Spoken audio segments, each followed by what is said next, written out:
All right, Josh. So besides Scream, I just saw three movies: Encanto, Don't Look Up, and then so we talked about the other two previously. But Pig, have you seen Pig? Why does that sound familiar? It's the Nicolas Cage movie that people have been rambling about, where his pig gets stolen and he goes to Yeah, find it. okay, yeah. Please tell me that was good. So people watch the trailer and think it's like John. It is nothing like John Wick. The similarities in it are that a man is wronged involving and it involves an animal, and then the similarities end. But it's really good. I liked it. It says some interesting things about grief. Says some interesting things about being genuine and chasing what you want. There's a scene where he's talking to a chef at the dinner table that he knew, and the chef's very la-di-da, and he's like, well, when you worked for me, you wanted to run a pub. Like, why are you doing this instead? Like, for these people, for these reviews, like, this isn't real. And it's just like when he gets when Nicolas Cage gets nominated for this for best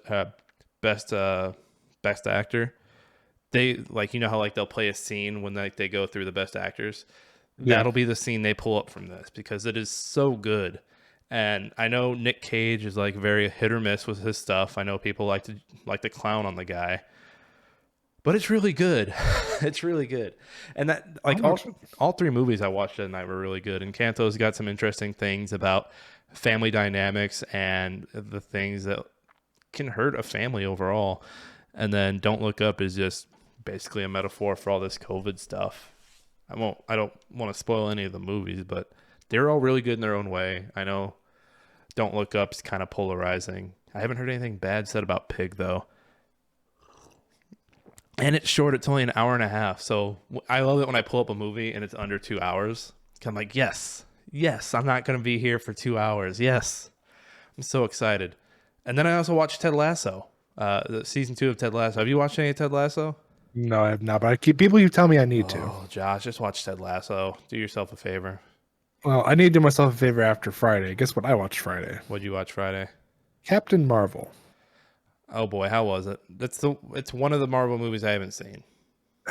It's okay. So I mean, obviously, it's building more plot and explaining what's going on, but I still can't find a reason to enjoy it. Like it has like one or two moments where I'm like, okay, this is pretty, it's good or it's funny, and then after that, it's like, it's okay. So I lied when I said I haven't seen it. So what was part one? When Infinity Wars came out, I was standing in line to get into it, and the theater right next to me had Captain Marvel playing. So I snuck in and watched like 10 minutes of it, and it was actually a really like fun little scene, and it was her running through like a ship, like the upper deck of a ship, and just like beating up guys.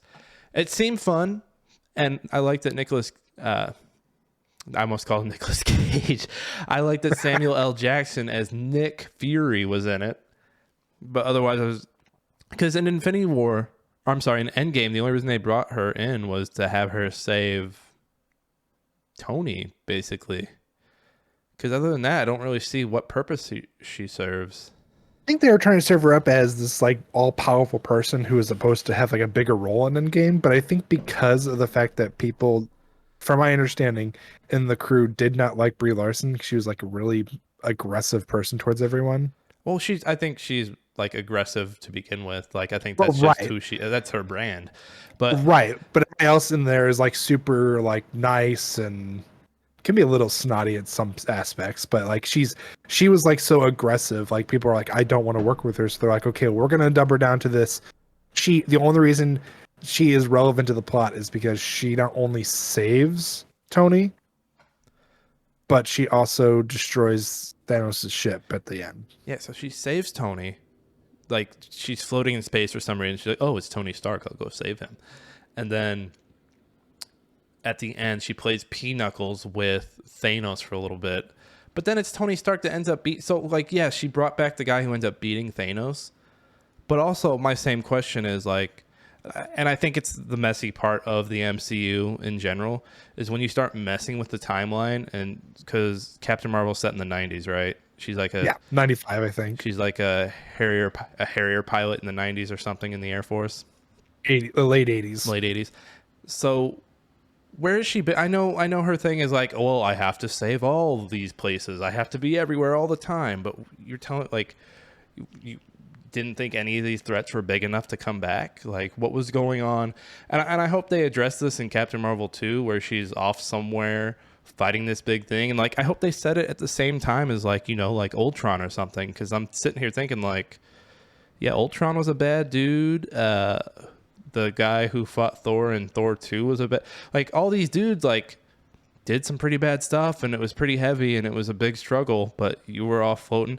And that's the complaint for all the heroes in general, because it's very convenient that the Avengers are together, now they're not. The Avengers are together, now they're not. And I said the same thing about Iron Harvest. All these characters get together to go stop this big bad guy, but then like after they get together, they split up off onto their own adventures, and it's like, I thought we were stopping the bad guy. Well, let's face it, the only time that ever happens is usually a JRPG. And that's because you have all the people on your team or they die. The Marvel Cinematic Universe needs to take its lessons from JRPGs. Like, hey guys, these evil things are here. We need to stick together. Because even, But then again, I take that back now, because you could even say that. But if you look at it, like if you look at like Final Fantasy VII, for example, when you're fighting Genova Reborn at the end, and you have your two separate parties, it's like, wait, where's the rest of my crew? There's only 3 of us here. And there's like 7. What the hell? but they all stuck. They were all together the whole time. Even like Final Fantasy X and then X2. Like, yeah, everyone kind of went off and did their own thing after X, but a lot of them were still together in X2. I think they became pop stars, if I'm remembering correctly. Only one became a pop star. They all became pop stars. Everybody in Final Fantasy. Hey everybody, this is Smashing Game Times. I am Nick. I still sound like I have a head cold. Josh, say hi to the people. Hi, everyone. One point in the wrong direction. I guess you're pointing the way wrong direction. You think I'd have the direction down by now, but I don't. No. Today we are doing 2003. Yes, 2003. Josh, what do you think about 2003? Not just in games wise, but like 2003 wise. So I actually slept on it because I was thinking back and I'm like, there's only like a handful of things I could think of that made 2003 stick out. But I was like, it was probably a weird year. But then as I was like reviewing it, I'm like, I can't believe it. It just like it came out of nowhere. I remember, so the thing that stands out the most about 2003 for me was that was the year that our basic cable started picking up tech TV. Yeah. Yeah, those were the good years. I remember that. That's when we learned about XPlay and Morgan Webb. And I liked Adam Sessler more, honestly. I like Morgan Webb, but let's just face it, she was hot. Yeah, and we were at that stage of liking girls. And yeah, I get that. And she was a girl who played video games, which we didn't have a lot of experience with. Like that was only on RuneScape. That was well, I didn't play RuneScape. That you'd have to tell us about that, folks. Before I'll we get talk about later. Before we get started, you can find us on anywhere that you listen to podcasts. We are also up on YouTube. Do us a favor if you haven't already. Head over to Apple Podcasts, rate and review. I left a wonderful review about the time Josh cried over a Danish in our childhood. If you could please hop in there and give us a review, we'd love to read it right here in this spot of the podcast in a future episode. So if you could do that for us, that would be amazing. Josh, do you have any requests for the people? I mean, Nick's the only one to roast me, and it was a weak one, guys. I need some fire. Oh, it was so good. You cried over that Danish, Josh. Come on. That's as old as our childhood. It doesn't count anymore. It's like you're like that's the only thing you come up with is over a Danish, and it's like, dude, that was like 20 years ago. Let go. I wanted something short and simple that would just be like a little pokey knife, like a little. It was more like a mosquito bit me. I'm like, ow. I thought it was a good one. So you know what, Josh, I'm just gonna have to ask you to not be mean about my roast of you. What do you say we go ahead and jump into 2003? Let's do it. Let's do it.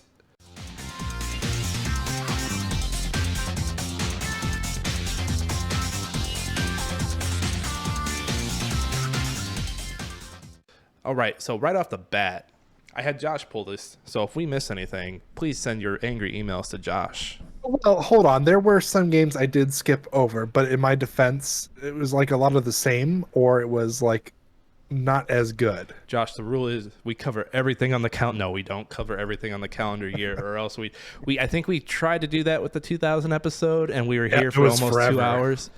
So starting in January 11th, Dynasty Warriors 3 Extreme Legends came out. It's a Dynasty Warriors game, right, Josh? Yes, it It's is. Dynasty Warriors. That's Uh, why there's not a video for this one, guys. It's they're the same thing. they're still making them. I think they're called like Hyrule Warriors and Persona Strikers and No, whatever. those are just those branch offs of them. But yes, essentially the same thing. Same game. So if If you've you seen it, you know what we're talking about. exactly January 14th, SimCity 4, another SimCity. I don't. So this was still on PC, if I'm remembering correctly. I don't think they had Hmm. made the console jump quite yet. We weren't quite in the age of it's day and date PC and console. I think we were still a little ways away from this. Any highlights on SimCity, Josh?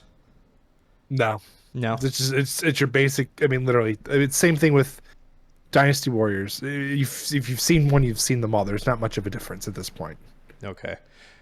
January 22nd. I'm disappointed Josh pulled a video for this. I was hoping we'd get away without pulling the video. You don't have to pull the video. I just put it on there. January 22nd, Dead or Alive Extreme Beach Volleyball. If you are a volleyball aficionado, you knew what this game was. Hold on, I'm pulling up the video. Yep, there it is. Yep. I'm shaking my head. This came out a few months right after BMX Triple X. I think video games were kind of still edgy at this point, don't you think, Josh? Yeah, I mean, obviously, it's not as proficient, I guess. But I mean, at this point, this is like they were trying different physics, and we know what the physics they were going for in this one. Could you imagine working? I think are these. No, this isn't Tecmo. This is I forget the exact company. But can you imagine working for this company and you're applying somewhere else? Like, oh, like what was your job at your last place? And like, oh, the jiggle physics in Dead or Alive Extreme Beach Volleyball. See, this was more of like a. I guarantee you, someone had like a fanfare and was just like, uh, "Well, we love the fighters in these games, and they're really cute, but can we get them doing something other than fighting each other?" Like, hey, we love that. We love the jiggle. We love that they're fighting. But what do you guys think about volleyball? Yeah, that's all I'm gonna say about that. We're gonna move on from We're there. gonna move on from that one. Like I said, you didn't have to pull the video, but I was just like, no, you never know. Josh is making me the bad guy now. I am making a bad guy. Nick, I may have provided the link, but you pulled the trigger. So that'd then be- a few days later, Devil May Cry 2 came out, and I know people are really split on this one. Josh, did you ever play this one? I did. I'm right there with them. I'm a little split on it. Like, it's good. I mean, it going okay. So back in the day, going from one to this was obviously good. Like they built more on it. But if you compare it to all of them, it's like two. I think, in my opinion, is the weakest. It just I they like I remember always looking at footage of this game and being like, did they? It feels like they pulled the camera way back. Yeah, I think they were trying to like fix it because like if you remember one was definitely a lot more enclosed spaces because you're in like a castle. Right. So with this one, it was like, okay, we're gonna try and make it more outdoorsy and make it more roomy. Where it's like, okay, we made it a little too roomy. And I think that's where they built on three. I think that's why, in my opinion, three is still the best one of all of them Yeah. because they perfected it. I'm watching this. I'm just like, yeah, I have no desire to play this. And three would come out, I think 3 or 4 years later. And I remember playing like the first 5 or 6 levels of three. I never beat it, but those 5 or 6 levels I played were really enjoyable. Yeah, if I had to say, three is definitely my most played, and then four is right behind it with then one and two because I've beaten one, never went back and played it, and I've beaten two, never went back and played it again. So I hear the Devil May Cry, I guess the reboot. I hear that did some pretty good stuff that people liked. yeah, but it was just a one-time thing. Now we're back to the main timeline with five. So All right, moving on. We are into February. Command and Conquer Generals comes out. Thank you for putting an RTS on here, Josh. I appreciate you. I tried to pull a video, but every video I pulled was like terrible quality. Oh, I mean, it's an old RTS, so of course it is. And I'm sure it was a rough YouTuber or a rough Twitcher putting it up who's like, hey, guys, we're going to play this RTS game. Yeah, it was a lot of the games for this year were just very rough on not just like the quality of the videos, but just in general. Like they weren't the best, obviously, but Now, this next one that came out February 13th, I think aged pretty well. They just announced a new one. I can't wait to play it. I haven't played Blacklist, but that's the only one I haven't played. Splinter Cell. I I wish I could go back and play these again because I think it was Chaos Theory was when I finally learned how to do the lock mechanic. Yeah, and this tutorial kicked my ass when I was a kid. I don't Yeah, think I could ever beat it. I don't think I could either. I think honestly, I really didn't get into it and enjoy it until Chaos Theory, and I think at that point, that's when they started to like really perfect everything. Plus, the multiplayer when they started doing that stuff was actually a lot of fun at the time.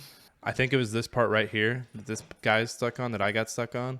So basically, I was like a games journalist when it came to beating this part. You could never do it. Could You never would do do it. stupid things. Hold on, let's get Sam Fisher in the dark because the training room is just too bright. Look at him. I love that they were able to hide so many things in the dark. So if something was rough, they could just make it dark. Oh yeah, that was perfect. So like yeah, when you bring the characters out into the light, you're like, ugh, but when they're in the dark, you're like, oh yeah, they look nice. Oh wow, this is still training. We're 10 minutes into the video. Literally, it's all training. I couldn't find a video outside of training. I did love being able to shoot out the lights. That's something that games nowadays just don't do or appreciate enough of is being able to shoot out lights and being able to maneuver in the dark. So I think Splinter Cell did a great job of introducing the light factor because at this point I don't think that was really anything in games, maybe besides Thief, but Thief was always in the dark. I don't think there's any levels in the day. I think the Thief had like like a little shadow bar, kind of like how this does. But yeah, I think Splinter Cell was like the first like mainstream one where people were like, "Oh, guys, like actional or espionage action tactics are back." Well, Metal Gear had like this slogan, like what was it? Espionage? I forget. I'd have to look it up. I'm not going to spend too much time on that, but it was just dumb because they just said all these like buzzwords one after the other, and you're like, ah, yes, Makes no sense. tactical espionage stealth stuff. Continuing through February, a game that recently had a release, Shin A Megami remaster. Tensei 3 Nocturne. Never played it, but I keep seeing the trailers for this and the newest one, and I'm like, I'd play it. Like I enjoy these kind of games, so I definitely would like to pick it up. I just can't justify $60 on a older game that just got remastered. Well, and they just put 5 out too, didn't they?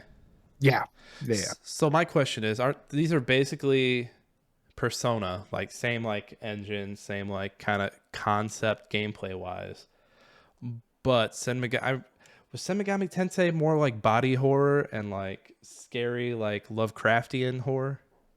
I think so. I'm not really big into the Shin Megami Tensei. I just seen trailers and concept stuff for it, so it's like interesting, and I just never got a chance to play it, so I can't speak for it like even 30%. But I would say that probably sounds right just based on what I've seen. Okay, I because I remember again we had Tech TV around this time, and I remember them doing coverage, and it was just very like grotesque if I'm remembering the right game. So we're moving into March. Another game that Josh is standing over here. Zone of Enders 2 came out.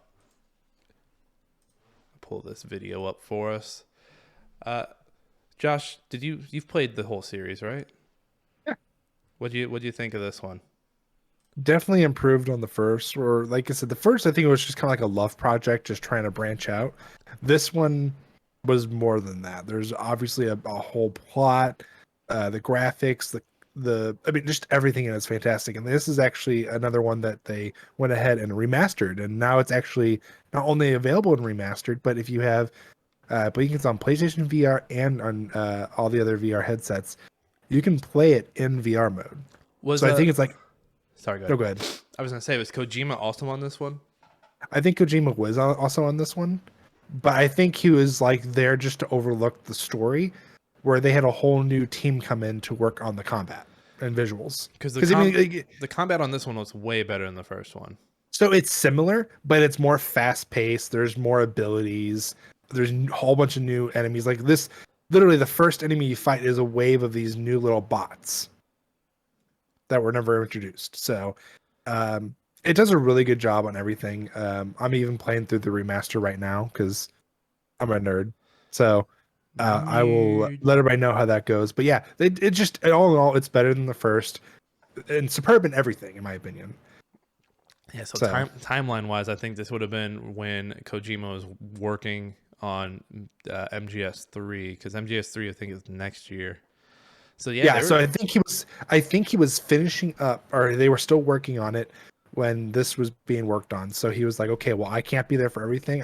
He's basically there for a plot, and everything else was done by a different team. So, It looks beautiful. and I think this is the original. This is not even the remaster, if I remember correctly. Good job, Kojima. Let's see here. What else have we pulled? So we're still in March.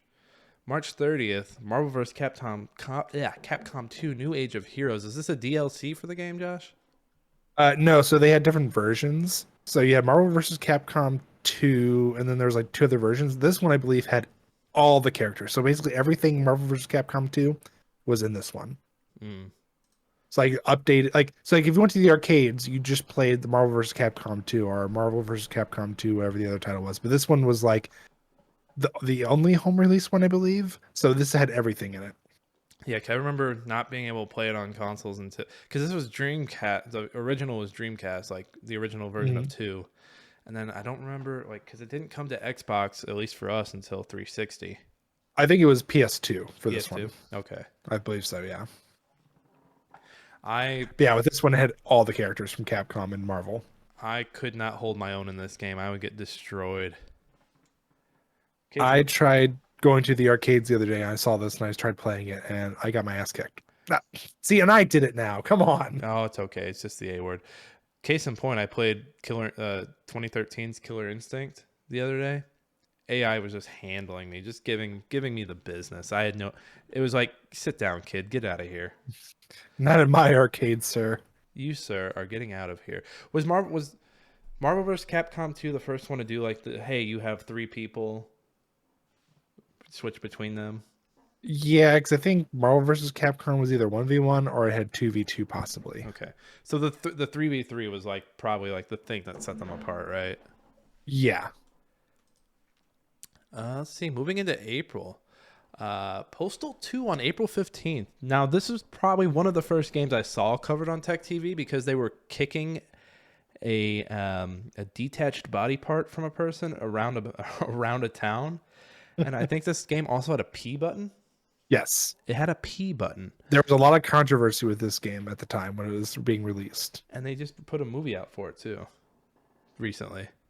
I think it wasn't about it was just called Postal, but yeah, this game was this might be worth checking out to see if it holds up. Yeah, the only reason I didn't make a video of it because it's very graphic already and I'm not trying to see how gross it is, and I appreciate you for not pulling a video of the next one either. Ikaruga, because that one, honestly I didn't realize it released for the GameCube. yeah, that was I think that was its first. It was in arcades, but that was its first console stop. Came out the Yeah. same day as Postal, so those games will forever be locked together in our heads. Ikaruga is unforgiving. If you don't know what we're talking about, pull up a video of it. But it's the bullet shooter where you have two polarizations of your ship, the white ship and the black ship. If you're the black ship, you can take the black bullets. If you're the white ship, you can take the white bullets. I think there's only 5 or 6 stages.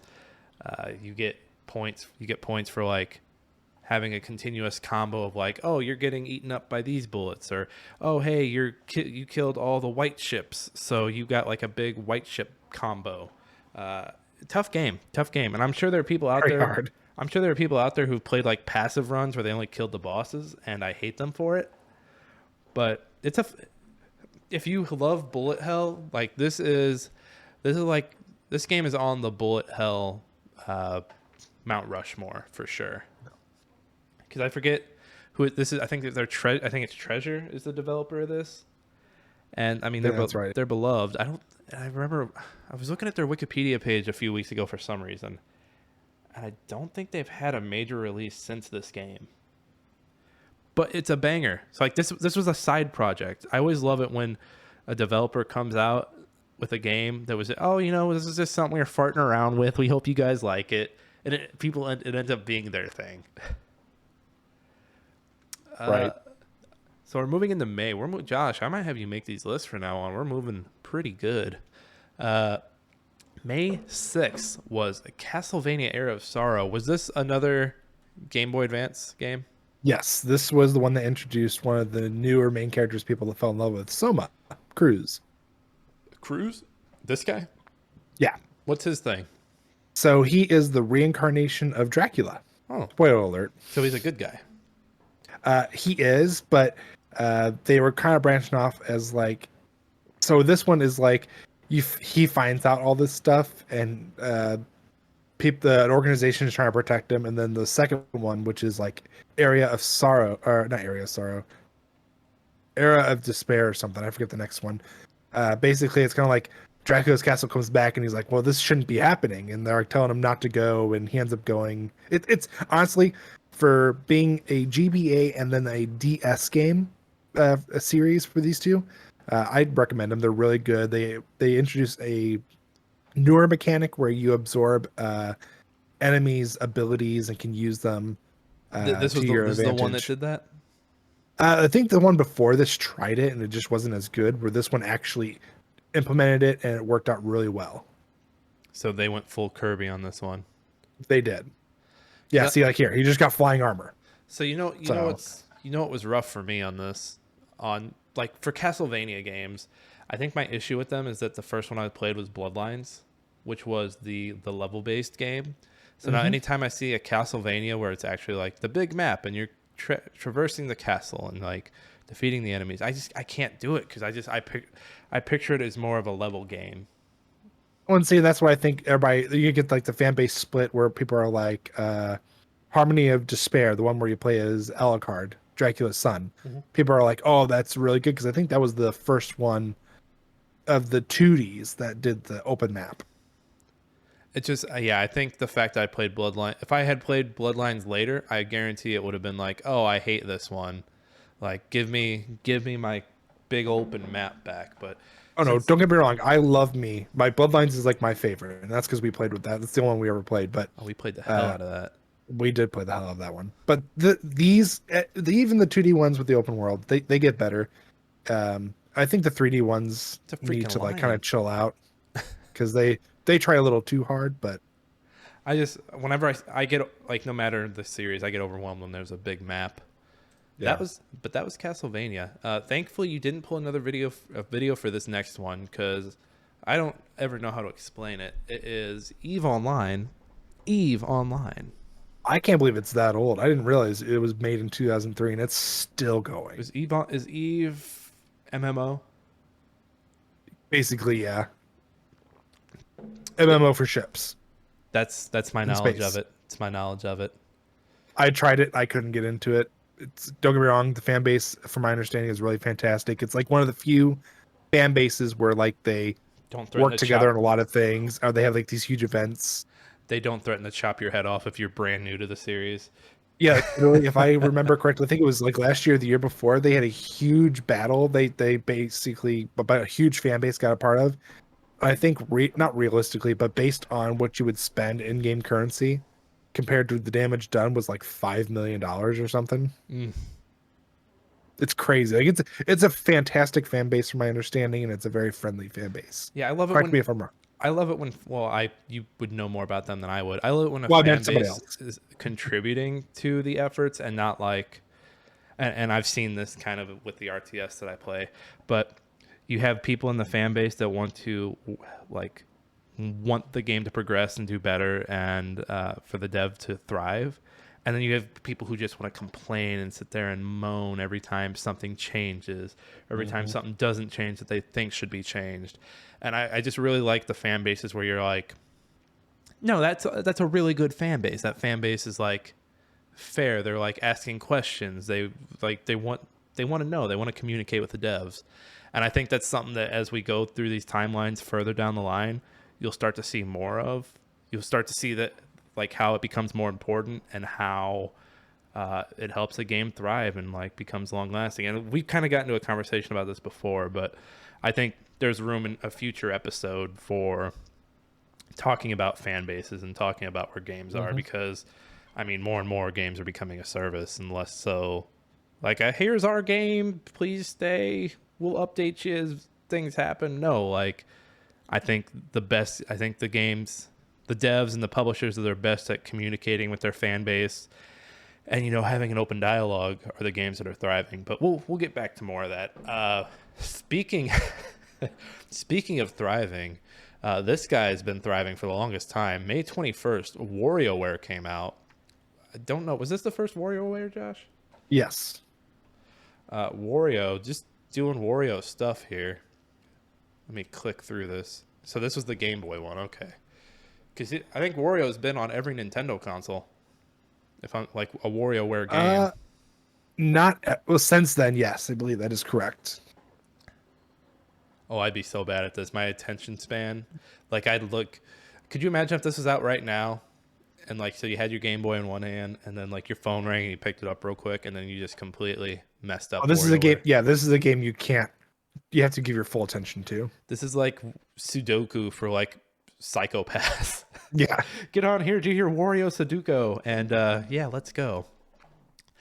I haven't played any of these, if I'm being honest. I know this is like a good party game, or at least now. Excuse me. Like the newer versions. The newer version is more of like a good party game, where like this was like a you want to kill some time and do random things, and it had be more difficult as you could progress. This is how you do it. Hey, do you have a Game Boy? Are you a psychopath? You're gonna love WarioWare. We got you, B. And if I remember correctly, it sold like it was like the highest grossing game of that year, if I remember correctly. Oh, there's a reason they kept doing these, Josh. There's a reason they're still coming out.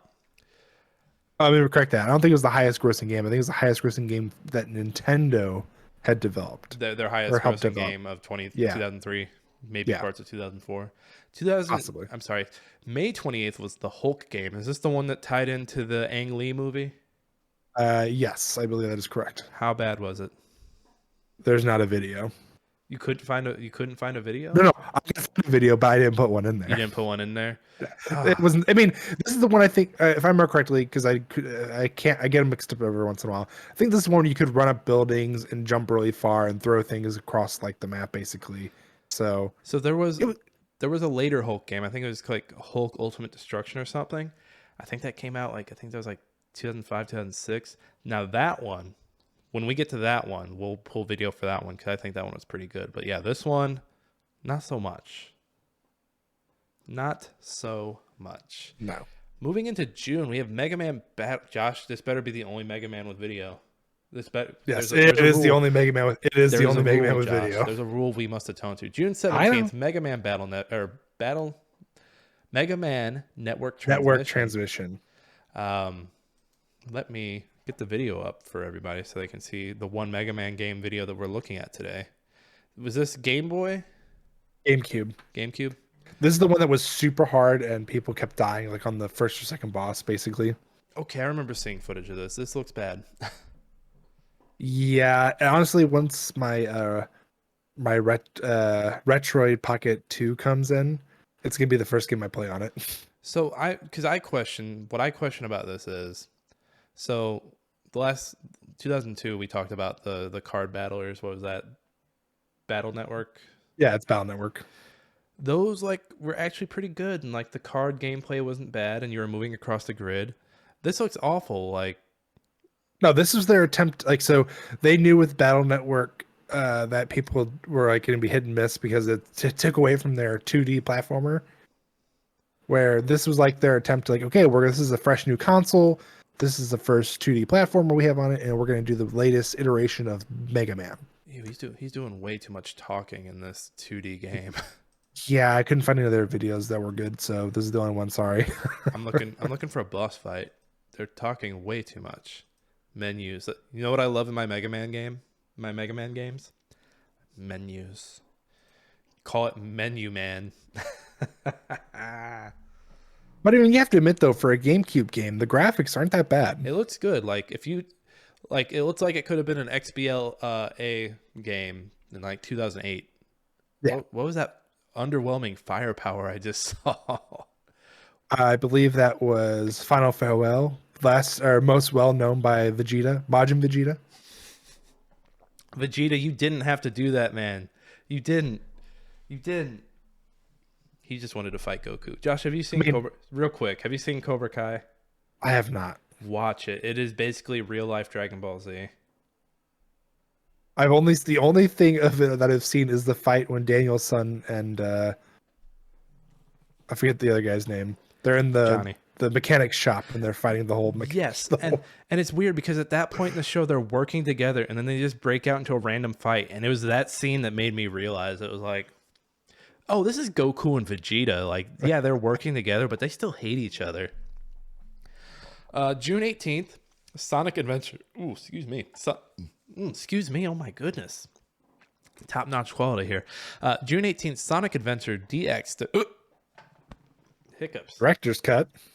They never tell you. This is, if I keep this in the podcast, this will be the director's cut of the podcast. June 18th, Sonic Adventure DX director's cut. Thank you for not pulling audio for a Sonic game, Josh, or for pulling video. Well, it's the same game. Like I think they did like 3 iterations of this before they finally stuck with this one. Okay. So that's why I was like, you know what? We're just gonna keep this one. And we're not even gonna pull video because everybody knows it. Literally, it's the follow me, set me, or something like I don't know how that goes, but it's like the guitar riff at the beginning when you're going down the street and on the board. What so director's cut. What did they add back in that they cut off of the Sonic Adventures DX? So if I remember correctly, it was they added a couple new levels, and I think the new ending, because I think originally how it ended, it was just ambiguous. Where this one it ended with you play like as the whole entire, like you play both the villains and the good guys to stop the main villain in quotations of the game. This is the only game from back then that I can think of that has director's cut on it. The only other one I can think of besides this would be the original Resident Evil that had a director's cut come out. I want to say the year after. And here's my thing about director's cuts for video games. What exactly did you cut? Because it's never like communicated right. It always feels like, oh, this wasn't cut from the game. This is something you just wanted to add that wasn't in there originally. I think it was just honestly featured, because if I remember correctly with director's cut for Resident Evil, I think all they added was like that invisible zombie mode. Yeah. I think that if I'm thinking right, because I know we had both copies. Which to me says this, like, director's cut is, hey, the director wanted this version of the game. Well, in movies, hey, the director wanted this version of the movie. The studio said, no, this is the version we want. This is what's testing better. This is what we want. So director's cut is basically what didn't make it into the original movie. Which a lot of times is like 5 minutes worth of scenes, and that's it. Right, and you see Sony doing this now with Ghost of Tsushima, and I think what's the new Kojima one? Death Stranding. They both got director's cuts, and it's like, first of all, Kojima, you don't cut a thing. We can tell because there's 17 hours of cut scenes here. You don't cut a dang thing. Oh, you know, if he had it his way, it'd be 24 hours of content. My issue is they call it director's cut, but they're not adding stuff that was cut out of the game. They're adding stuff that they're just adding new features or adding like one new cut. Like it's just like when DVDs started doing like this is the R-rated version they didn't want you to see in theaters, and then maybe you hit like one wiener or like some extra nudity, and it's like, oh wow, like that's what we couldn't handle in theaters. It's just the most non-needed thing. Like, call it something else. Call it Sonic Adventures DX Game of the Year version, because, and I know there's a stigma against that where it's like, oh hey, like, did anyone actually call this their Game of the Year? But if gaming podcasts or anything, like, this could have been anyone's Game of the Year. You can't throw a rock without hitting a gaming podcast. I know this because people have thrown rocks at us. Moving on. We throw rocks at them. Moving on, I know I went into a tirade there. June 23rd, Advance Wars 2. I didn't realize this had a subtitle attached to it. Black Hole Rising. Yep. So we looked at the first one previously, but this game is just so beautiful. You have to look at each one. I mean, the fact that they're redoing 1 and 2, and you're getting both. Like, I'm gonna get it. I'm going to get it. There's no questioning it. And I'm gonna play it with you. You think? It looks great. It looks fantastic. It makes me want to go play Into the Breach. Like, it makes me want to boot it up. Right. It makes me want to say, forget this podcast and go play Into the Breach. Oh my god, turn-based action.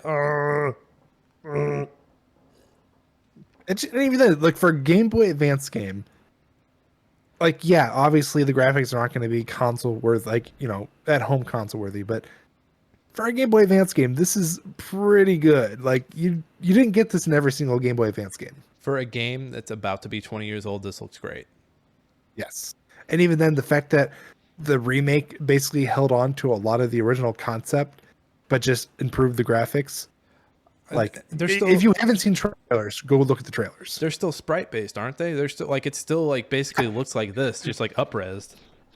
Exactly. Yeah. And then if you look at like how they like, like when you go into a battle, it shows you the two cutscenes. Yeah. Look fantastic. Now, how did somebody, Josh? You might know this better than me. I am learning my game capturing, my producing of videos and all that stuff as I go. How did someone capture this footage from a Game Boy? This one probably wasn't done on a Game Boy. This is probably done in an emulator. Emulator. Okay, that makes sense. Otherwise, there were the cables you could use to do it. Like so there's a special now, at least I don't know if it was then. They have this special little device you plug into your computer, and you pop in your game if you have the physical cartridge, and you could actually boot up an emulator on your computer that played from the cartridge. Okay.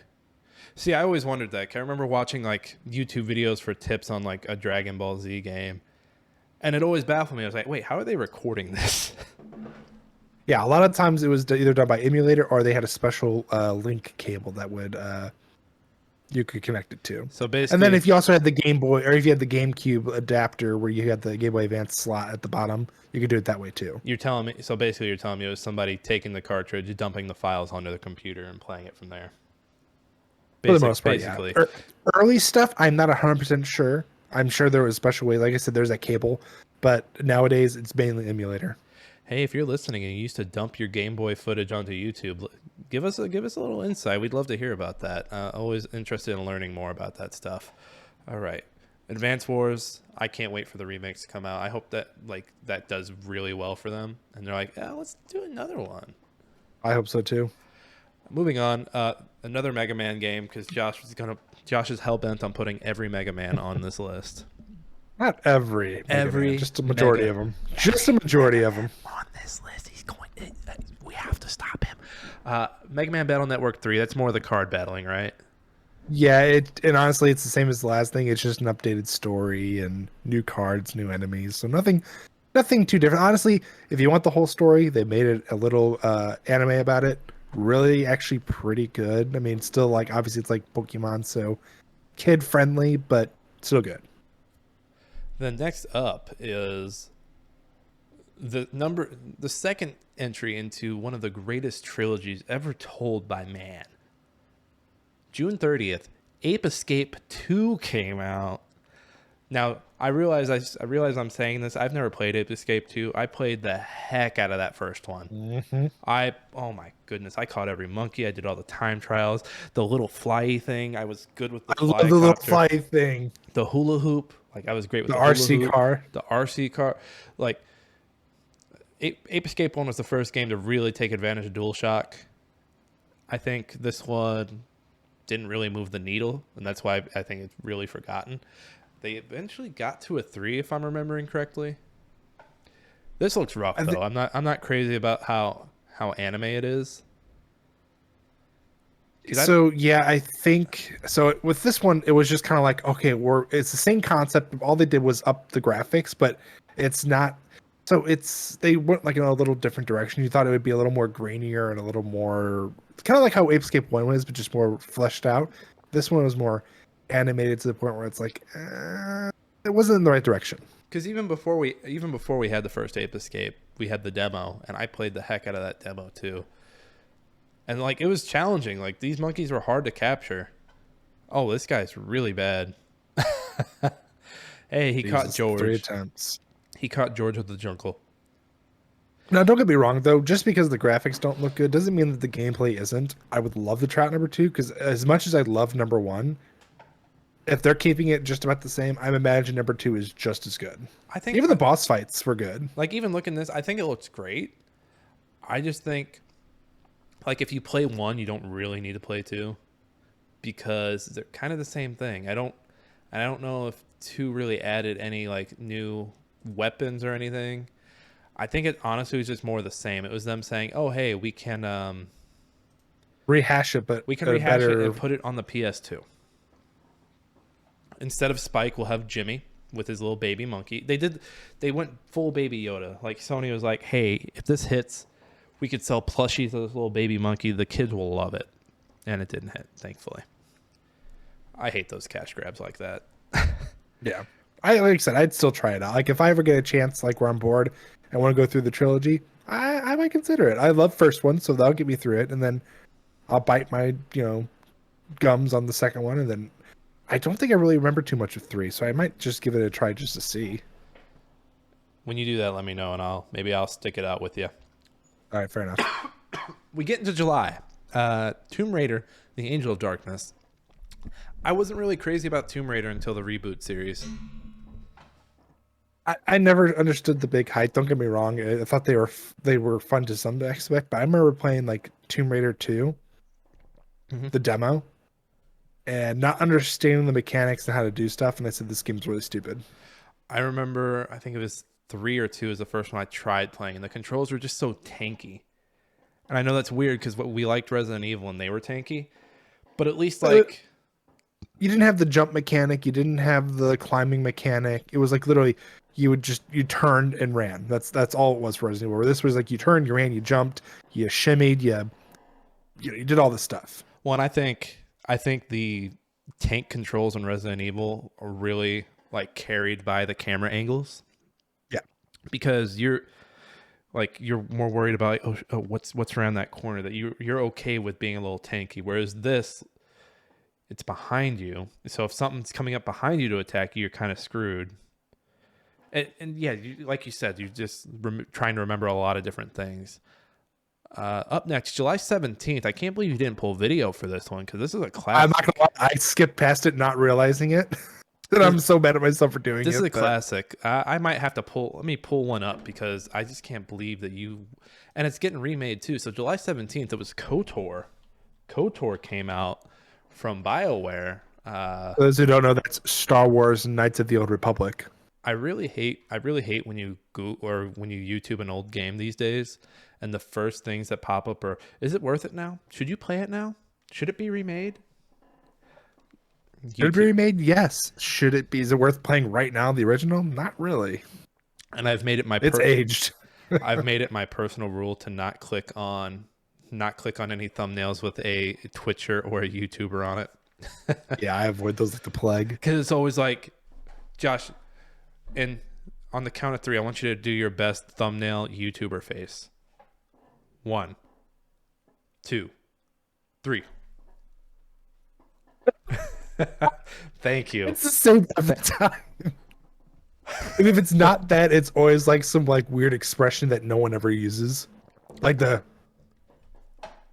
they're pointing at something and you're like, I hate you. I hate you so much. Honestly, if we ever get to that point, just shoot me. Shoot me where I'm at. So I did one like that. So my Wikipedia game that I do on stream. It was the one where I had to go from Company Heroes 2 to poop. And so basically the thumbnail was a copy. Like I had the image of Company Heroes 2, the box. I had an arrow pointing down to a toilet. It was me standing in front of the toilet holding my nose and doing like a, ooh, that smells face. Yeah, that sounds very cringy. You know what? I was kind of proud of it. It turned out pretty good. You could be proud. I just said it sounds cringy. I was proud, Josh. Okay. Anyway, KOTOR. I finally got the video up. I'm trying to find a lightsaber duel here. Like, this is BioWare. This was pre-Jade Empire, pre-Mass Effect, pre-Dragon Age. BioWare. This is really what put them on the map.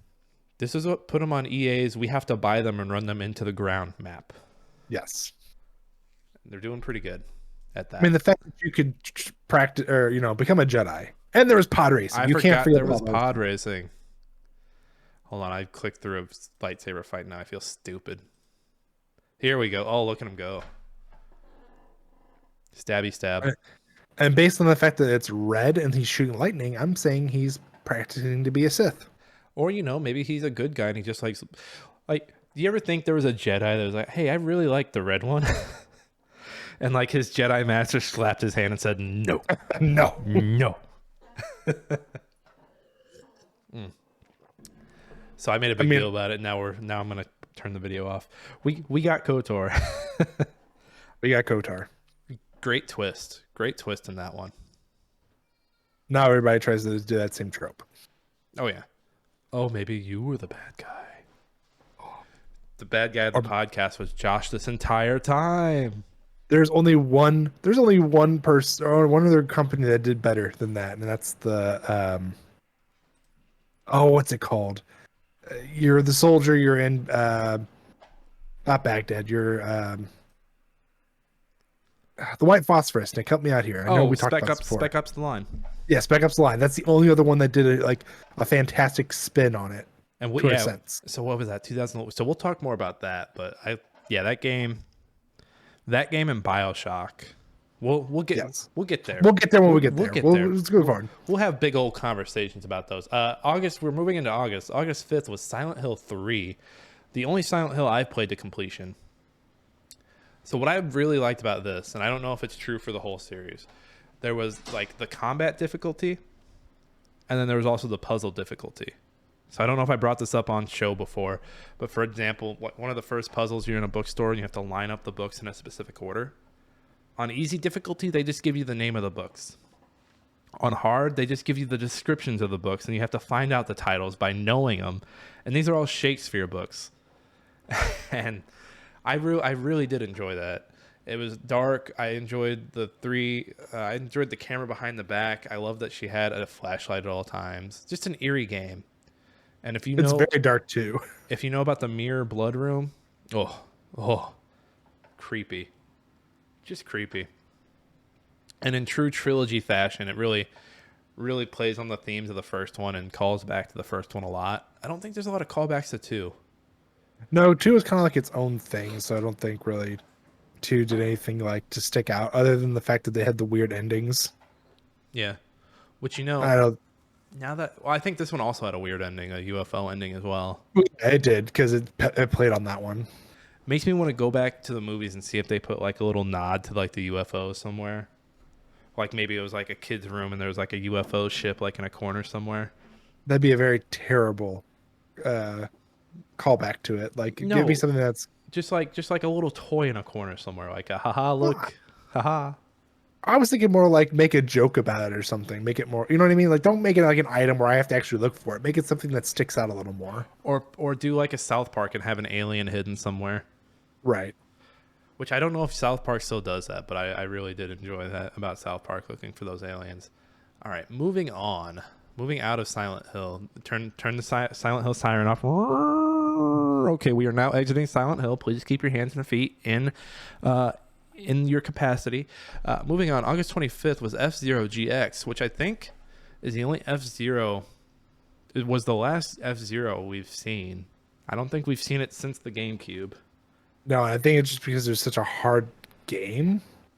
No, if I remember correctly, this one, it was so hard, and it was. I think it was in development hell for a while as well, if I remember correctly.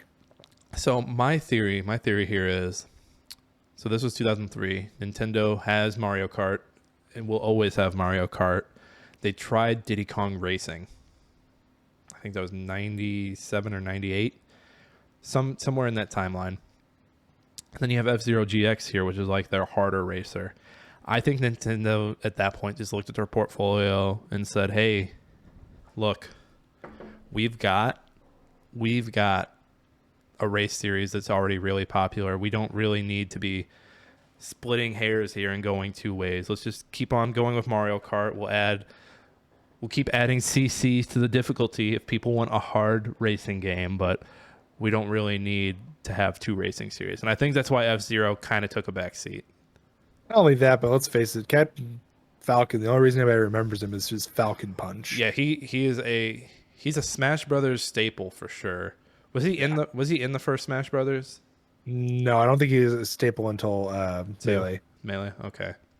Yeah, so I think that's where that went. Because I mean, you see it with Nintendo constantly. I think that's why Metroid kind of takes the back seat. They know, I think it kind of goes to their heads because they own a whole genre. It's called a Metroidvania.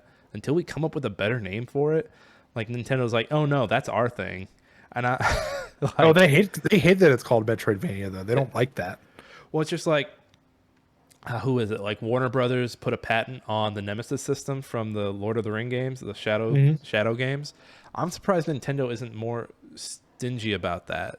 I mean, they haven't done anything crazy crazy innovative like the Nemesis system, which it still boggles my mind. We haven't seen that in other games, but yeah, Nintendo just because you see how stingy they are when it comes to, just like I was saying with like Community earlier, like Nintendo. Oh, you guys are the competitive Smash people who do it unofficially.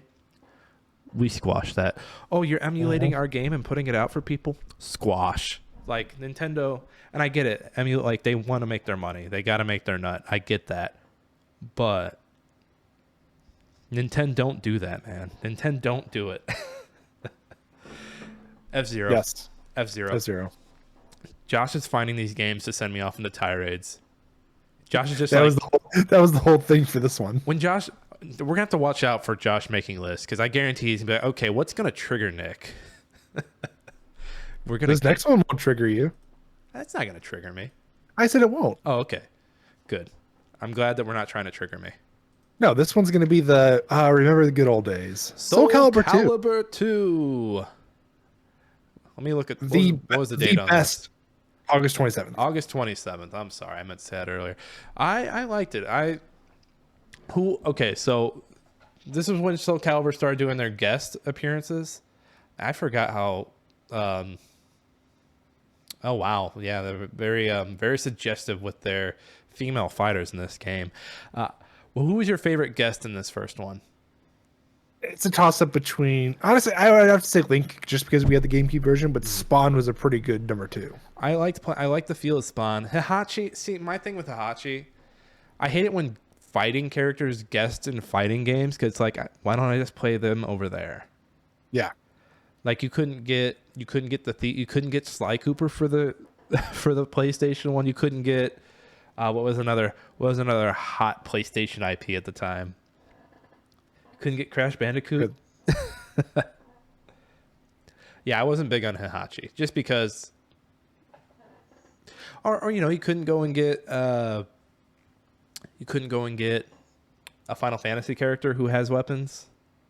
No, it was, and I think it was really come down to who's willing to hand out. Like the fact that Nintendo is willing to give Link was like, wow. Same with Marvel at the time. I think Marvel at this point was going bankrupt, so I think they were willing to do anything to get money. So Spawn, The being a part comics, of it was kind of like, eh.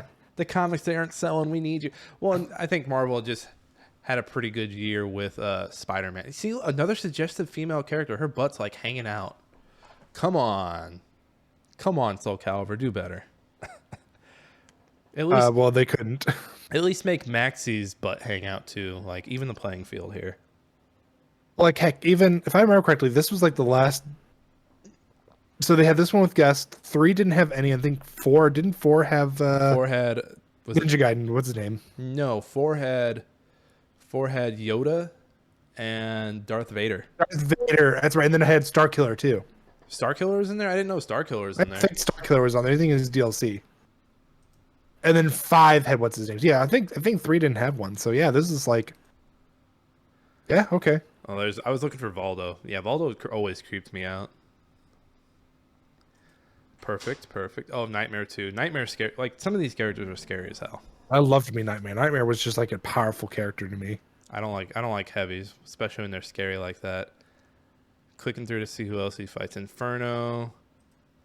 I'm just getting nostalgic for these characters. I don't even think Inferno is a playable character. Oh yeah, he just played through the story mode. Okay.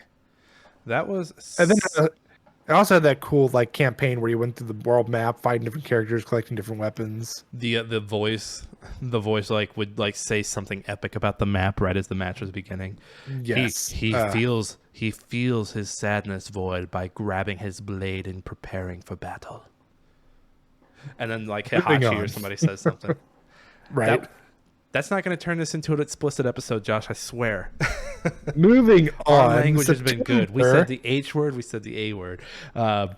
We're a clean podcast. September 8th, Final Fantasy Tactics Advance came out. And was this like a requel? Like, did this No, so this was like so it's set in like it was like a modern time basically, but you like pick up this book and you get sent back with your friends, and you're basically an Ivalice, which is the same setting as Tactics and 12. um, yeah, 12. So, and then it had like the rule system where like you could do you had to do one good thing to beat the level, and could not do one bad thing. A lot of times it was if you lose a character you lose, or if you use this weapon you die, or so. It was like they're just trying to add on to the tactics, but in my opinion it didn't do a really good job. So what you're saying is you should stick, if you're going to play one, stick with the original tactics. Exactly. And then if you want to go on, they made a second made Advance 2. I've never played it and I've never really seen too much on it, but I imagine it's probably similar to Advance, so And then buyers beware. locked together in the release window of time for eternity, Counter-Strike apparently came out on Steam and retail. Which Steam wasn't out this early, was it? I think it wasn't like a beta, maybe. Hold on, I'm gonna look up when Steam released because I could not tell you. Yeah, I couldn't either. When I saw it said Steam and retail, I was like, really? Like, I didn't think Steam was that. I thought that Oh, Steam was like, yeah, no, yeah, day and date, September 12th. Yeah, wow. oh, Oh, wow. I didn't realize wow. Steam was that. Wow, didn't realize Steam was that old. My goodness. Either way, the grandfather of first person shooter at your hip, basically, and will stay that way forever. Never aim down your sights except for three weapons. Counter Strike. Yo, not to take away from Counter-Strike, but if Steam's turning 20 next year, we better get ready for those sales. It better be a good sale. It better be a good sale. But also decentralize where you get your games. Go to Epic, go to GOG. Get your games wherever you want to get them. Don't be locked into one person. September 16th, Boktai. You almost triggered me with that one, Josh. I'm watching you. I'm watching you. How did I just trigger you with Boktai? No, with Counter-Strike. I'm watching you. Oh. I've got my good eye on you. How dare you? How dare you, sir? Boktai was something pretty interesting. This was also Kojima, if I'm remembering correctly. I believe that is correct, yeah. He was branching out at this point. He wanted to try some new things. He wanted to explore. So this is the one. It was a GBA cartridge. It had a little bead that like you had to play it outside, and like the sunlight would like keep you powered up. So basically, what I'm hearing is you could not play this game in the dark. You could. It just you wouldn't have any suns. Like the first area, you only have your one weapon, your solar gun. So like it was necessary to play during the day. But and even do cool stuff like this. Time to sunset. It knew like it asked you like what region you're in, where you're playing, and what your time was to verify. It would tell you when sunset was. Like at some point you would get like melee weapons so you could actually fight things, but like when you tried to fight bosses without your solar, it was like really hard. Even emulating this game, it's really hard. Well, yeah, because you have to factor in the sun, and no one's taking their laptop outside or their PC outside. I've always had a soft spot for games that do day-night cycles, and I think they were onto something here. I'm just sad that it never took off. Now, maybe like a phone comes out that like, if a phone came out that you could charge your phone just by holding it up over the sun for like a minute, and like that gave you like 5% or something, wouldn't that be sweet? Now think of how like a game on a phone like that would work. That would be awesome. Yeah, Kojima, he was smoking stuff back in 2003. He was on that good stuff though. I mean, honest, Boktai is a game that smacks. It smacks. Put that on the back of the box and smoke it. It's smoking. September 16th, Dino Crisis 3. A lot of people clamoring for Dino Crisis to make a return, and I'm like, you guys remember how rough it was, right? I mean, the first two, taking a lot of hints from obviously Resident Evil, and then trying to add on to it was like, okay, this is like becoming a bit much. And if I remember correctly, Dino Crisis 3 is basically on a ship. They're in space. You're on a spaceship. They're in space. And you're like surrounded by dinosaurs. They went full Jason X on this one. Yes. They're like, oh, the dinosaurs are reanimating.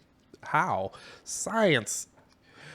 You all thought, could we do it when you should have been thinking, should we do it? Basically, the team that made Dead Space goes, what's one game we could take from and make it better? Dino Crisis 3. Okay, how do you do that? You take away the Get the dinosaurs. dinosaurs out of here. Spoiler Take away the alert. dinosaurs, and you give us something new. Spoiler alert. Nicole is dead.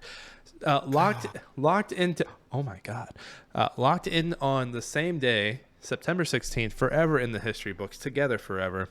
The Simpsons Hit and Run also came out, and this game made a splash. My goodness. This was, like, in my opinion, at the time, the only good Simpsons game for consoles. I was gonna say the old arcade beat 'em up was really good, but they really, like, they went all in on this, and it was really good. And I know it's a little grainy here, but I think this game still holds up. I think if you put this in a PlayStation or an Xbox right now and went and played it, you'd be like, "Oh, that looks like poop," but then you'd be like, "This is so much fun." Just I driving. think if I remember correctly, for the 360 and PS3, they remastered it for it, or not remastered, but re-released it. This was so many like little Easter eggs, so many hidden trinkets, sweet jumps like that one he just took. It was just a fun game overall. It really was. I put a lot of time into this one. I enjoyed it. I'd be willing to go back, honestly. What is up next? We've got Star Wars Jedi Knight Jedi Academy, September 17th. So I don't know much about this one. Talk to me, Josh. I don't know much about it either, but it's talked about a lot in the community. And if I remember correctly, I think they just released the first and second to Xbox One and PS4 to be replayed and stuff. So, I mean, it has. Excuse me, I'm sorry. It has a lot of potential, and it's from my understanding, it's really good. It's no KOTOR, but for being its own standalone title, it's good. I was always very lukewarm on Star Wars games, especially back then. KOTOR is probably the only one where I'm like, yeah, I'll play that.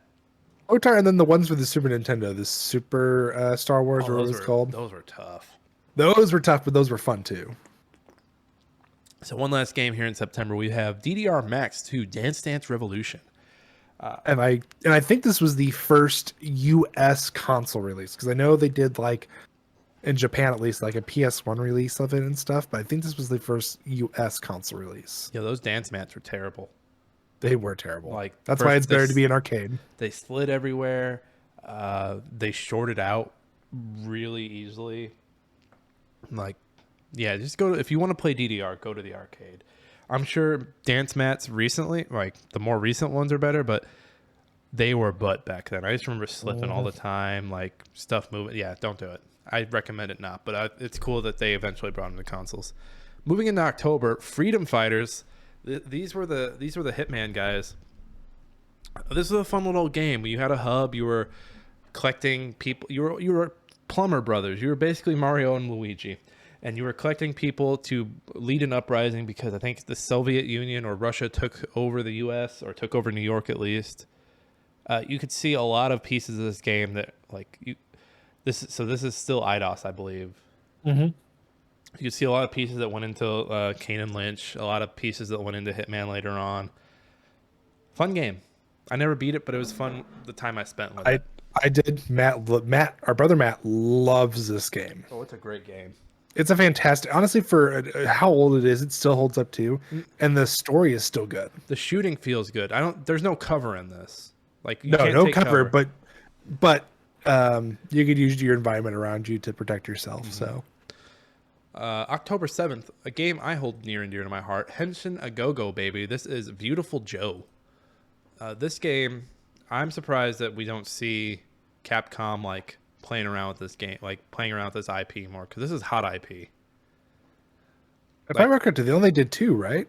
They did 2, and they did like a party game after 2, if I'm remembering correctly. I just think with, superhero IP is on fire right now. You might as well throw your sticks into the fire. Not only that, but this was such an offbeat comic of a game. Like, it was the storyline is good. The just the characters were fantastic, and it was playing a trope on, like, you had like the old superhero mentoring the new superhero, and he's like, "Oh, you have to say these words," and Joe would be like, "Oh, okay, Henshin a Go-Go, baby." And he was just so cheesy, but I loved it so much. Yeah, it's crazy that they haven't dipped back into this well yet. But I hope eventually they're like, oh yeah, we should probably make more Beautiful Joe games. And I think this is also part of their GameCube 5. So yeah, this is on PS2 right here. But this is one of their. So they had a deal with Nintendo to do 5 exclusive GameCube games, or timed exclusive at least. And I believe this was one of them. Yeah, it was. And it's a banger. If you can find a copy of this or can find an emulator, I'm not going to tell you where to find it. Play Beautiful Joe because it is great. All right, powering through.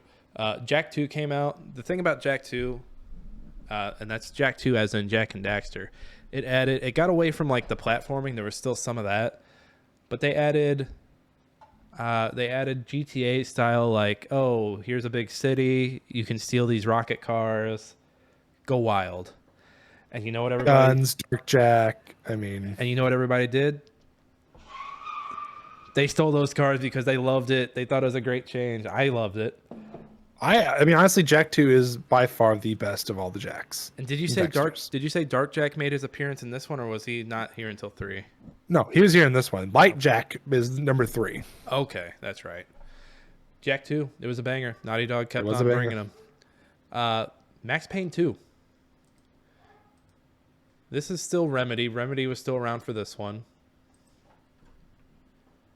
Very cinematic. I think this still looks good, honestly. I know this is up-res, but...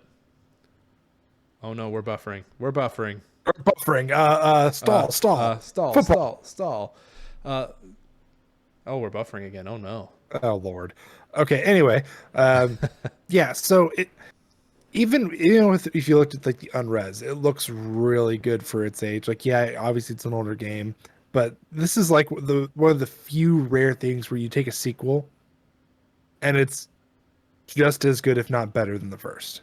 I just remember people at the time were really praising this story, and the bullet time just feels so good. Let's see if he does it. Oh no, he's just gonna shoot. He's gonna shoot in bullet time later. Okay, but you saw them slow mo their way through that.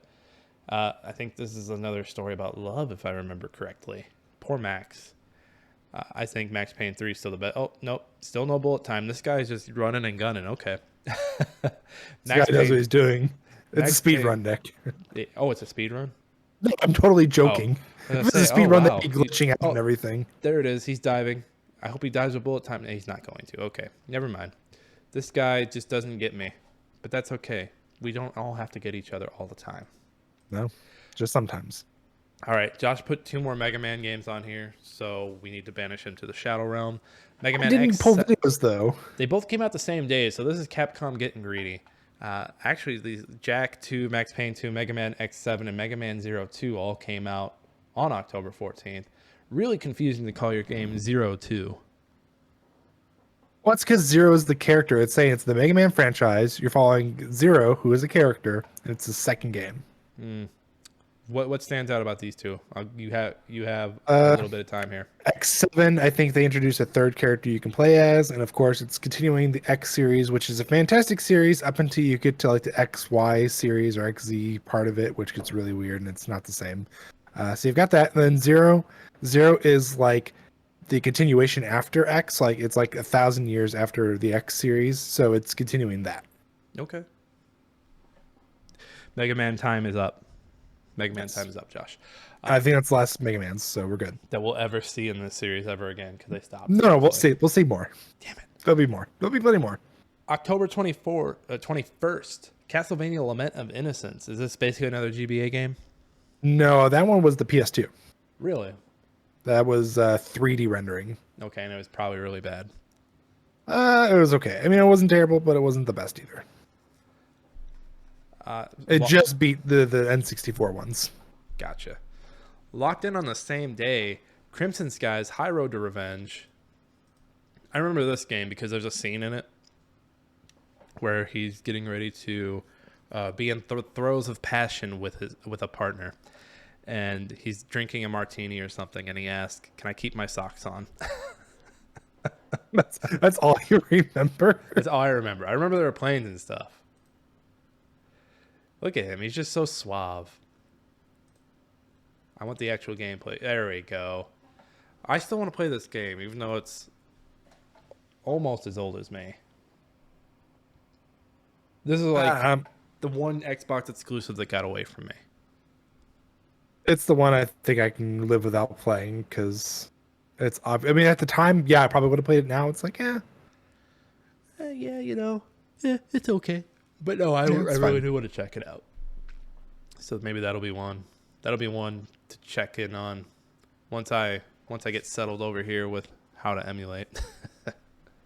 I'll teach you. I will teach the boy. All right, moving on.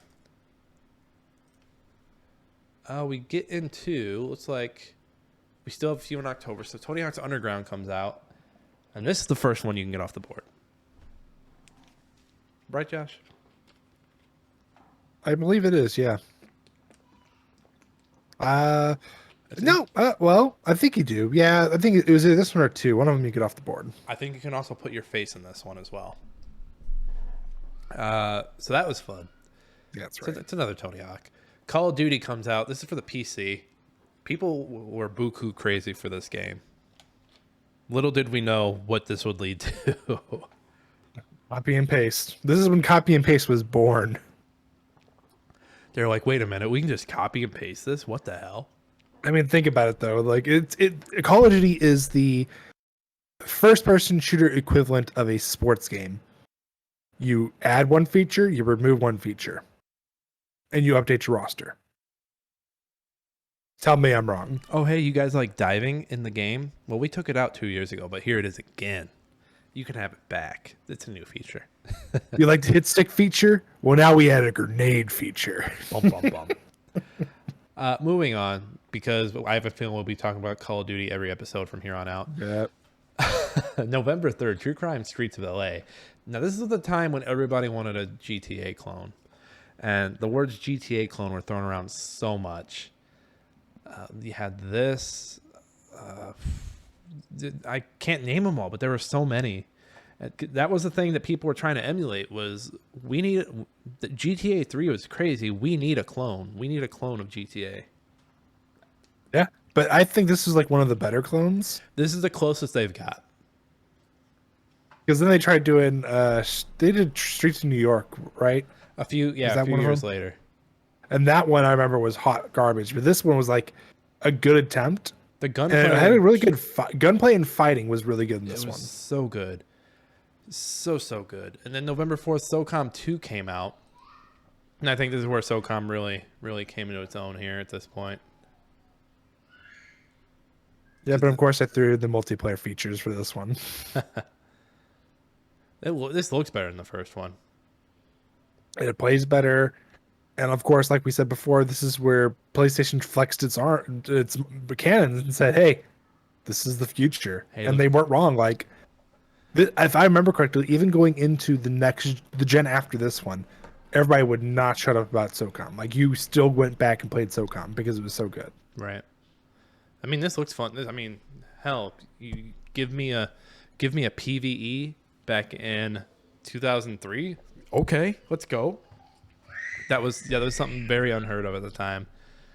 Moving right along, we've got up next Prince of Persia: Sands of Time.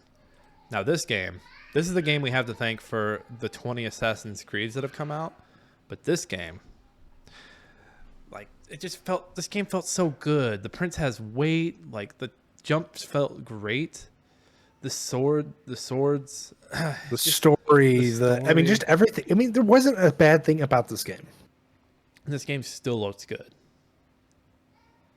Almost 20 years later, this game still looks good. Now, I know the prince gets edgy down the line. And just, In his defense, though, he gets chased for the longest time by Right. the, I forget what they call them, but like the sand entity, the time entity. oh, Dahaka. Yeah, the hacker. Thank you. Like it makes sense why he gets so much edgier. Like he's because at this point he's a prince. He's still learning and everything. So like he gets edgier as he gets older because of the things he's experienced and realizes what's going on. Yeah, he's basically a teenager here. Oh, and I just remembered how good it felt to like put a dagger in one of the sand monsters. Mm-hmm. Oh, so good. Oh, and then yeah, you drank water to heal up.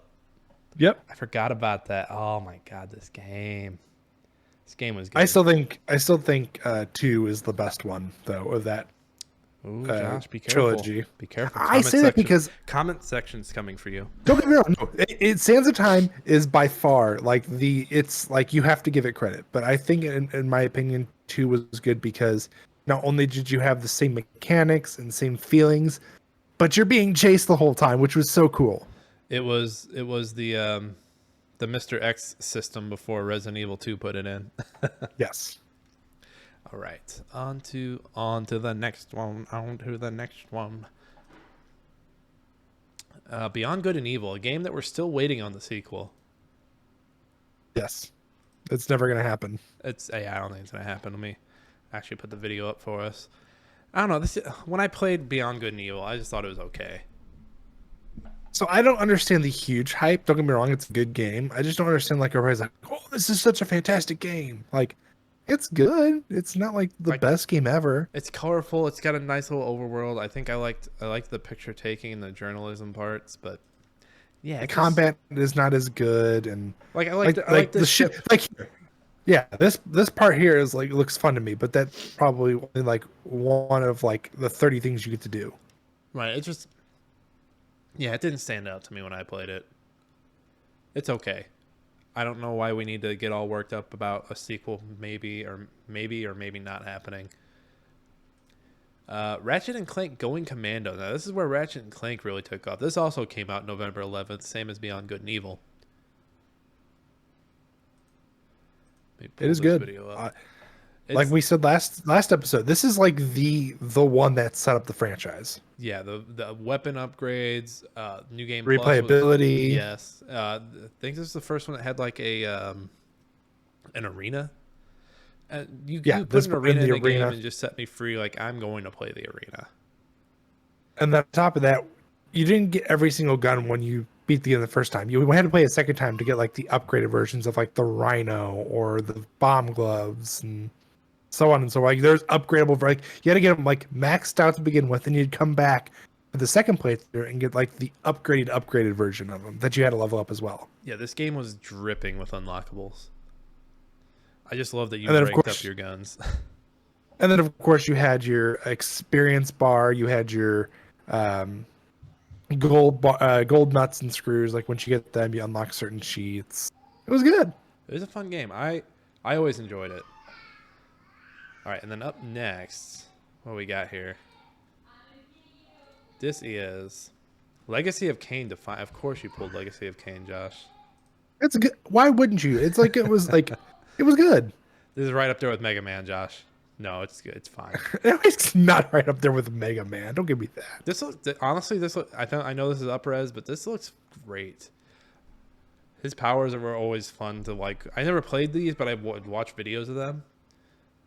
They always looked like a lot of fun. I just, like you said, I never got a chance to ever play them. They were just too spooky for me. I always thought he was scary because he's an anti-hero, right?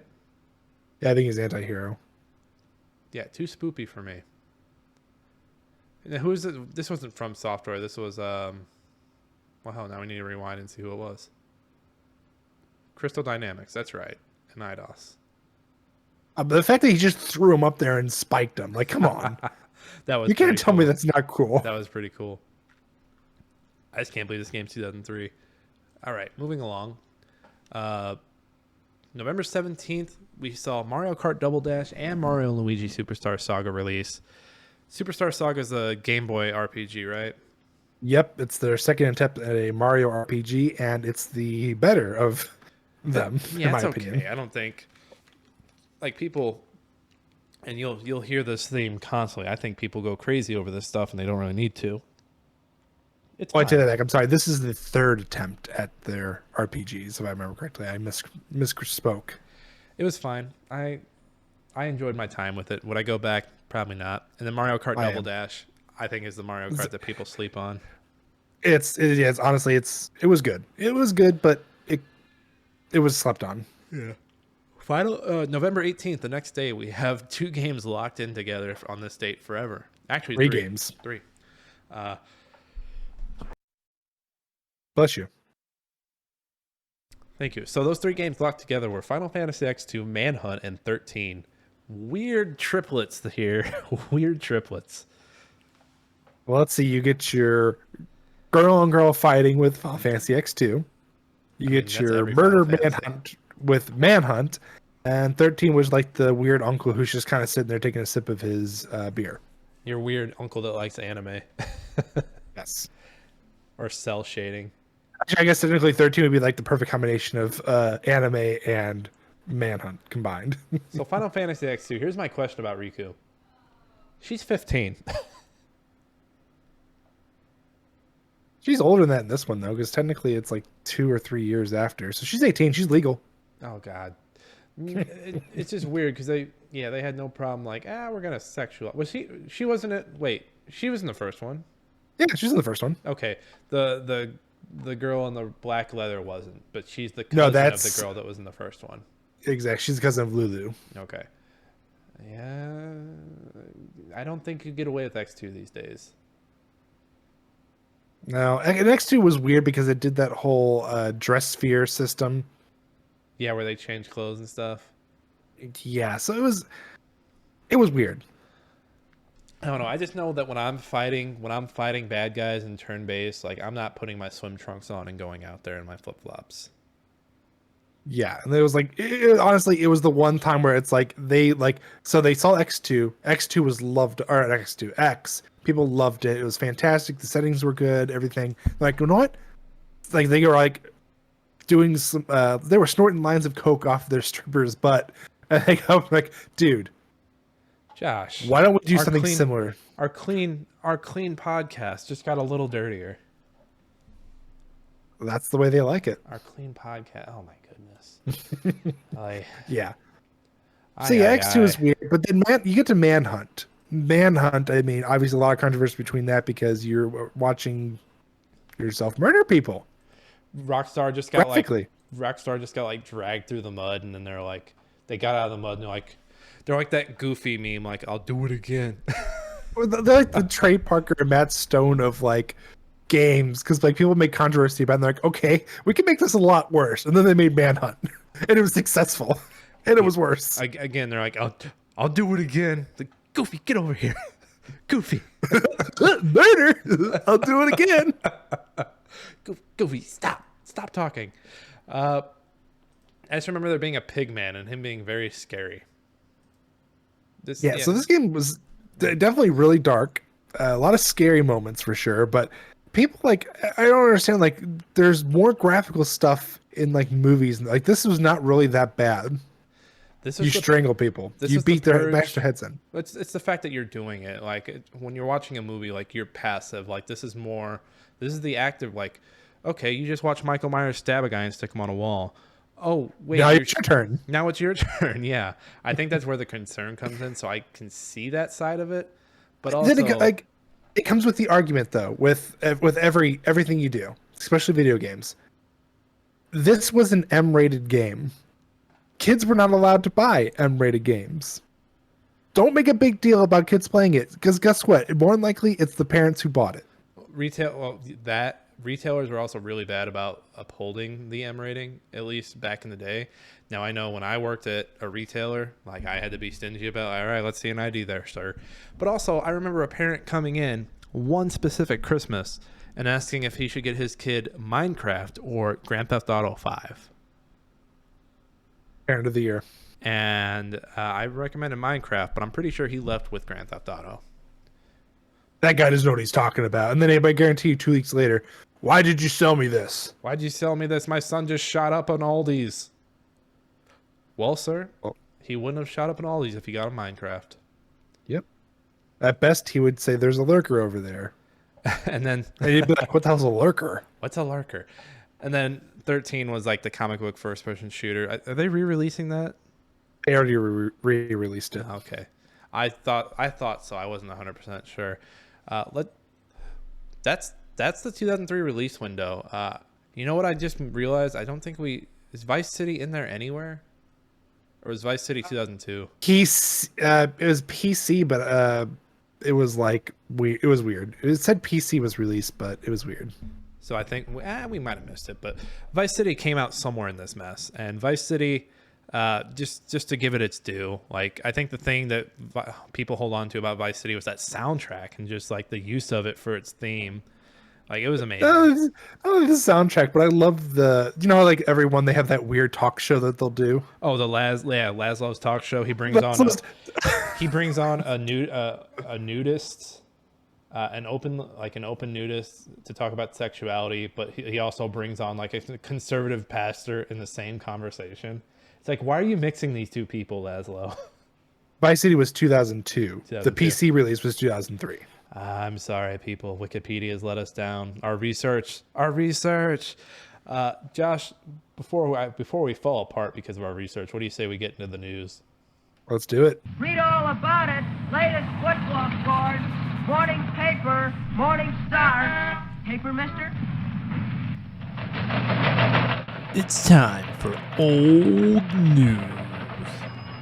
Let's start with February. All right, February, Nintendo releases the Game Boy Advance SP. It's crazy to think they were just like, what if we had it fold like a wallet and put a light in it? You remember how hard it was?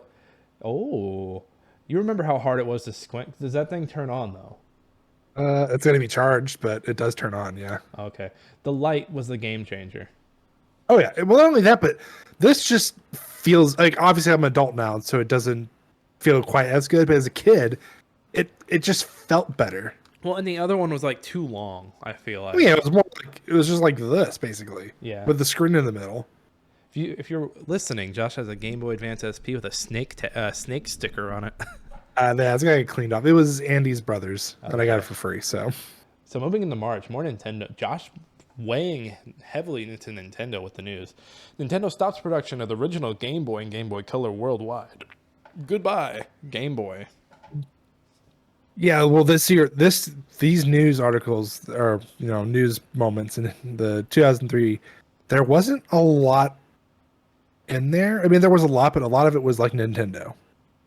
Yeah, and I think it's crazy that they don't even use the Game Boy name anymore, just because it's so big. Like, And see, I thought they would for sure, but I think it's because they went into the Switch. I think that's the reason why they don't anymore, because the Switch is going to be the new name. I think, you know what I think they'll do? I think they'll release an even smaller version of the Switch and call it the Switch Game Boy. No, they'll probably go with like the micro. Because I remember when the micro coming out, I thought it was really cool, but I was like, so I'm not going to drop nice. $100 on it. It was like the last year of the Game Boy 2. It's so nice, though. It is. So yeah, they stopped those first two Game Boys. Enix acquires Square. Yeah, I remember it was SquareSoft for the longest time, and then Enix was like, "No, now we're Square Enix." Yeah, I remember. I think SquareSoft. It was a SquareSoft up until Final Fantasy X. I think so, yeah. And then the Enix logo, and people started calling it Enix, and I was like, "Oh, I always thought they were two separate companies, but no." No, they're one.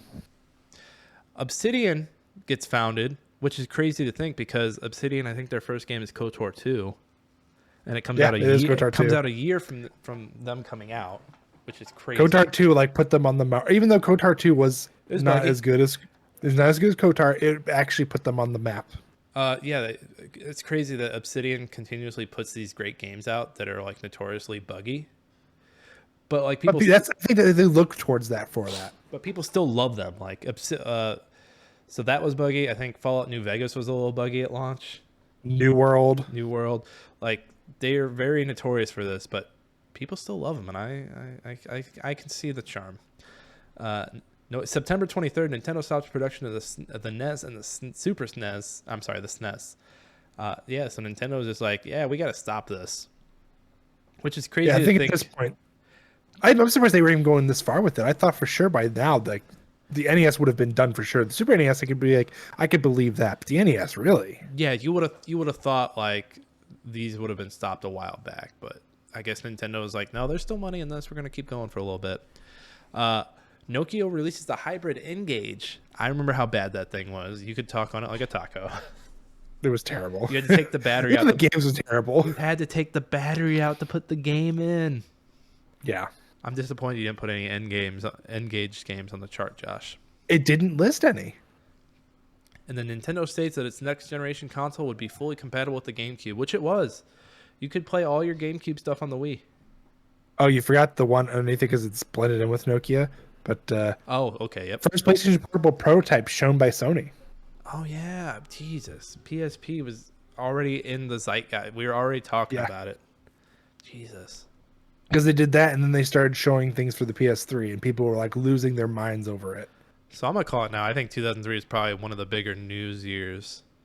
It was, but it wasn't like it's like some of the other things I brought up were like other companies that had developed games like in the late 80s, early 90s that no one heard of, like being bought or closed by companies no one even heard of. Yeah, nope, bye. So like at this point in time, like you were either falling out with your company because it was not able to develop anything new, or these other bigger companies were making these huge AAA titles that people were eating up left and right, and you just couldn't survive. 2003 is a banger. I know there's no major console release, but like Overall, it was pretty good. Like I said, I fell pretty good asleep on news it, not here. realizing it. 2003 ended up being more surprising. So Josh, we forgot to do this last time, so we're gonna do 2002 and 2003. 2003. If you're keeping a game, if you can only keep one game, what are you keeping? Oh man, that's tough. I would probably say I'm gonna go with Ratchet and Clank. Ratchet and Clank Going Commando did a superb job making, improving on the first one, and did better by adding more content. It was really good. Okay. And I'm gonna go with Prince of Persia. Even though it led to 20 million Assassin's Creed games down the road, like that Prince of Persia game just felt great. Oh my god, so much fun. And then what are you getting rid of in 2003? Man, that's tough. I'd say Tactics Advance. Tactics Even Advance. though I love Final Fantasy, but it just Josh, the comment section is going to eat you alive. let them. And come leave a review, a terrible review. I'm split between Extreme Beach Volleyball and Final Fantasy X2, just because they were simply just like game devs being horny Yeah. and like playing towards their horny audience, and I'm just like, no, stop, please. I'd probably get rid of the volleyball one because at least X2 is stemming from a story they've told, and I don't know where the X2 story goes. I think isn't it Yuna looking for Titus? Yeah, and then she eventually finds out that like he somehow didn't survive but did survive. It makes no sense. It's them like, okay, we want to go on with this, make our first like really true sequel. This is how we're gonna do it. So at least the characters in X2 had stories and were like actual characters, whereas beach volleyball is like, hey, look at that person wearing a G-string. So Extreme Beach Volleyball is going bye-bye. And then going back to 2002 real quick, if I'm keeping a game, I'm keeping Wind Waker. Just because it's Wind Waker. And I'm getting rid of Resident Evil Remake because then they would do a behind-the-shoulder remake right now if they didn't have already done it. See, I don't know. I disagree with that personally, but it's whatever. Keeping one, Metroid Prime. Okay. Getting rid of, just because I don't like them, I don't care for them. I'm gonna go with BMX Triple X. Okay, good. Yeah. I'm glad I don't have to put you in horny jail, Josh. Thank you. All right, so you put a quiz together for me. It's actually my turn to take a quiz for once. Yeah. So there was no Pokemon games for Nick to quiz me on, guys, or at least not currently. So I told Nick, okay, how about I do one? And I made it pretty simple. I went with Silent Hill 3 enemies. I played Silent Hill 3. Don't remember these enemies. I looked up some names before the show, but that was like an hour and some change ago. So we're going to see how this goes. So I have the first one up here, Josh. How many are there? There are 6. There are 6. And okay, so the stakes usually in these contests are the winner gets to pick the game the next person does in the speed cap. So how many do I have to get to pick your speed cap game? If you get 2, I will allow. Because honestly, I was looking through them, like I would never have guessed that because I'm not a big fan of Silent Hill, and I never looked at the names, so it was new to me. I only have to get 2 to pick your game. Okay. All right. So 2. This is the first one. I'm gonna guess. Okay. Is this the God? It is not. What is this one? It is Glutton. Glutton? Glutton. Glutton. Okay, I don't remember that one. I don't remember that one on the cheat sheet. Damn it. Up next. Oh, This is like Scissor Boy. Scissor Boy. Is that your final answer? That's my final answer. It is Pendulum. Pendulum. Oh, the sword waving. Damn it. Damn it. All right, next one. I got this. Oh, that's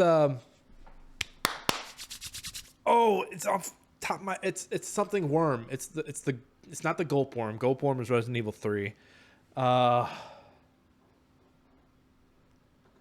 You know what? I'm gonna go with gulp worm.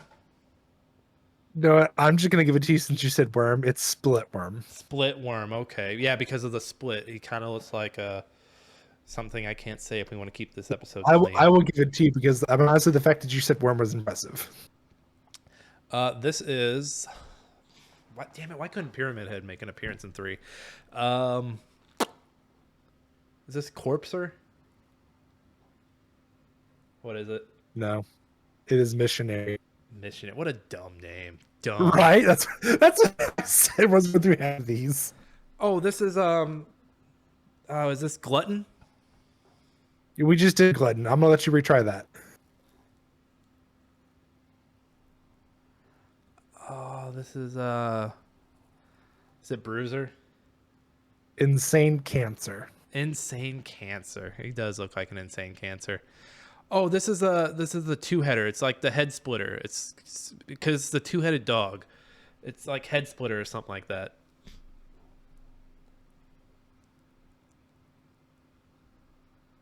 That's not right, but I'll give you one more chance. You pretty much nailed it almost. What part did I nail? You got okay. So describe it one more time. Splitter, the head splitter. No. What were the other words you used? It's a two-headed dog. Okay, so come on. It's right on the. I'm gonna give this to you. Come on. Two-headed dog. Double head. Double. Oh my god. Are we gonna split hairs on this? I will give it to you because you pretty much said it. I was just like, come on. Yeah. You pretty much hit it. Yeah. I'm really impressed that you got split worm and double head. Like, ooh. I'm giving it to you. I know it's semantics at this point, but the fact that you got 2 of them, I'm impressed. I'm really disappointed you didn't put the nurse in there. I guess you saw that one and you're like, that's gonna be easy. Yeah, I saw that when I saw the god, and I'm like, I'm not gonna give him the easy ones. All right, so I get to pick your game for the speed cap next week. Ooh, That's gonna be something terrible. Let me run back through this list real quick. So you like Ratchet and Clank, so I'm not gonna give you Ratchet and Clank because I'm evil like that. I'm gonna give you.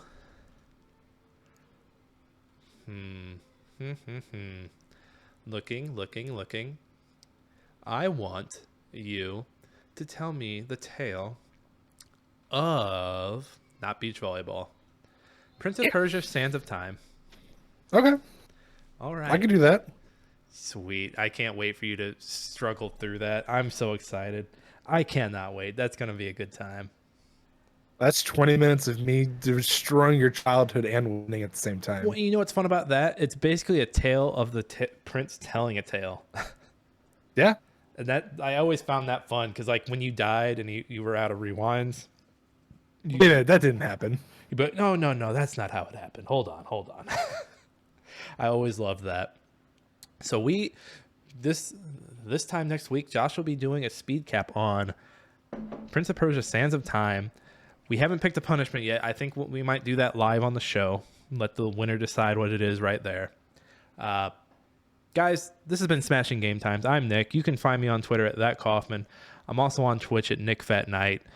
Can find us just about anywhere. We're Smashing Game Time on Twitter. I still got to get the Instagram going here. Instagram's fun. I got to get that going. Josh, where can the people find you? You can currently find me on Twitch and on Twitter at I'm Josh Saying. Josh, when do you stream? I haven't decided yet. It's been weird with the holidays. We're just now getting back from stuff and finishing up. So I'm hoping to have something planned out by end of this month, end of January. Okay. Keep us posted. I stream on Tuesdays and Thursday nights at 8 p.m. Chicago time. Come by and see me. Nick Fat Night again. Big thank you to Alex Marvin Clark for our intro and outro song, Hunt Him Down. Thanks to him as always.